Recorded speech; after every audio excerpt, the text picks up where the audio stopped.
ফুচকা খাচ্ছে, চটপটি খাচ্ছে, এগুলো বাড়তে পাইলে একটু কাইলে একটু এদিকে আসুন সবাই, মঞ্চের সামনে বা ক্লিয়ার করেন।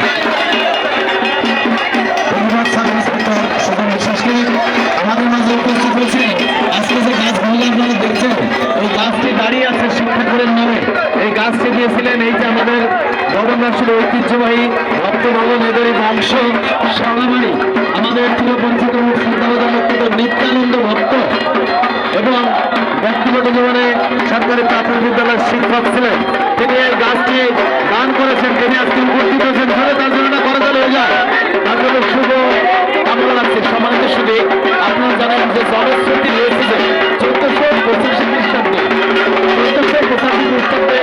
সুন্দরনাথ রাজা সর্বপ্রথম এই চরক পূজা করেছিলেন এবং বান রাজার সঙ্গে ভগবান শ্রীকৃষ্ণের প্রচন্ড যুদ্ধ যখন হয় তখন বান রাজা ক্ষত বিক্ষত হয়ে যান এবং শিবের সান্নিধ্য লাভ করার জন্য রক্ত দিয়ে এবং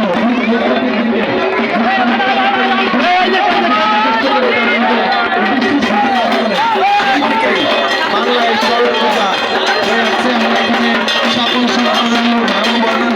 আজকে জানা যাচ্ছে এমন সুন্দর দৃশ্য কেবল আমার সোনার বাংলায় দেখা যায়।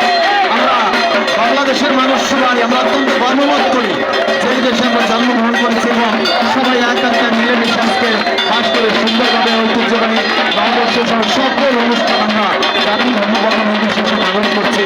এই জন্য সকলকে আমরা আন্তরিক শুভেচ্ছা। ঐতিহ্যবাহী চড়ক মেলায় দেখতে পাচ্ছেন 8 জন তাদের পিঠে খালি চামে বর্ষি ঘুরে ঘুরছে।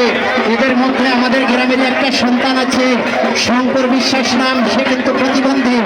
কিছুদিন আগে আমার ফেসবুকে একটা আপলোড দিয়েছিলাম, ওই বলেছিল কাকু সবাই ফটক তুলে ছবি ছাড়ে, আমার একটা ফটক তুলে ছবি ছাড় নাসি দেখ বলে। এখন দেখেন সেই শঙ্কর বিশ্বাস কিন্তু এই গাছেই ঘুরছে, এই গাছেই ঘুরছে। আমি সেখানে লিখেছিলাম সে মানুষকে বিনোদন